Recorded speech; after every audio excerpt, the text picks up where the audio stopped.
इसी तरीके से जब अल्लाह तबारक व तआला किसी चीज़ की कसम खा ले तो वो बात बहुत पुख्ता और पक्की हो जाती है। हालांकि कुरान पर हमारा ईमान है और यकीन है। अल्लाह तबारक व तआला ने कुरान में फरमाया ज़ालिकल किताबु ला रैब फीह, ये वो किताब है इसमें कोई शक की गुंजाइश भी नहीं।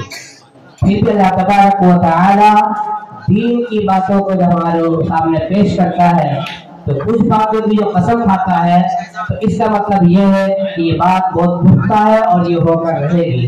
कुरान का हर हुक्म जो अल्लाह ने कुरान करीम में सूरतुल फातिहा से लेकर सूरतुल नास तक जो हुक्म फरमा दिया वो होकर रहेगा। अल्लाह तबारक व तआला ज़माने की कसम खाते हैं और ये कहते हैं कि इंसान बड़े खसारे में है, बड़े नुकसान में है, लेकिन दो लोग उस नुकसान से बच सकते हैं। एक वो जो ईमान लाया, लेकिन उसका ईमान इतना मजबूत हो कि उसका एक एक पल, उसका एक एक लम्हा, उसकी एक एक घड़ी अल्लाह के हुक्म के मुताबिक हो, रसूलुल्लाह सल्लल्लाहु अलैहि वसल्लम के हुक्म के मुताबिक हो।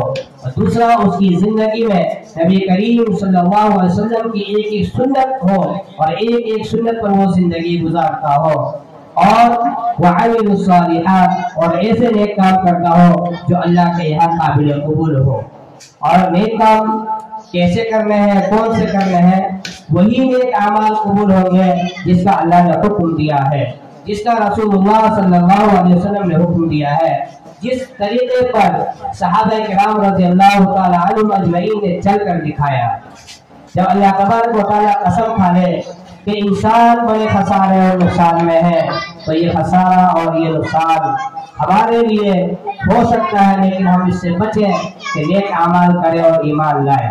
इसी तरीके से अल्लाह तबारक व तआला ने कुरान करीम में दूसरी जगह भी अल्लाह तबारक व तआला ने चार कसमें खाई, वत्तीन वज़्ज़ैतून वतूर सीनीन वहादल बलदिल अमीन। ये चार कसमें खाकर फिर अल्लाह तबारक व तआला ने आगे फरमाया लक़द खलक़नल इंसाना फ़ी अहसनि तक़वीम, कि हमने इंसान को अच्छे साँचे में डाला, इंसान के हाथ दिए, पाँव दिए, सोचने और समझने के लिए दिमाग दिया, जिस्म में हरकत करने के लिए दिल दिया।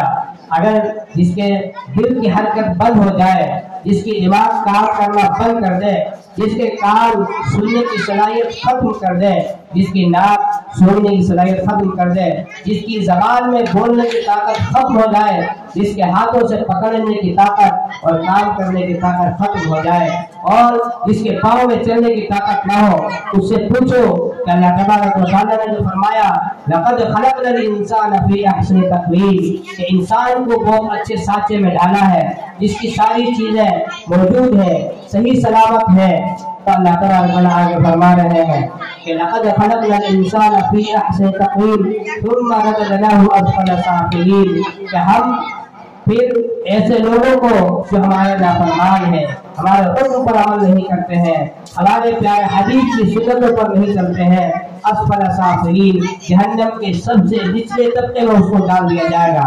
लेकिन कौन लोग जहन्नम के अज़ाब से बचेंगे, कौन लोग अल्लाह के गज़ब से बचेंगे, कौन लोग अल्लाह के गुस्से से बचेंगे? वहाँ भी अल्लाह तबारक व तआला ने फरमाया इल्लल्लज़ीना आमनू व अमिलुस सालिहात, वही लोग बच सकते हैं जो अल्लाह पर ईमान लाए और नेक अमल किया। फलहुम अज्रुन गैर ममनून, और उनके लिए बहुत बड़ा अज्र है। बहुत अल्लाह तबारक व तआला हमारे नेकियों का, इस मजलिस को सजाने का, इस बोलने का, इस तिलावत को सुनने का, नात को पढ़ने का, नात को सुनने का जो अज्र देगा वो अल्लाह के यहाँ इंशाअल्लाह अल्लाह के यहाँ जो काबिल कबूल होगा। अल्लाह तबारक व तआला हमारे इस बैठने को, सुनने को, सुनाने को कबूल फरमाए और इस मजलिस के कायम करने वालों को भी कबूल फरमाए। और इस मकसद के लिए ये मजलिस कायम की गई है। अल्लाह तबारक व तआला उस मकसद को भी पूरा फरमाए। आमीन व आखिर दावाना अल्हम्दुलिल्लाहि रब्बिल आलमीन।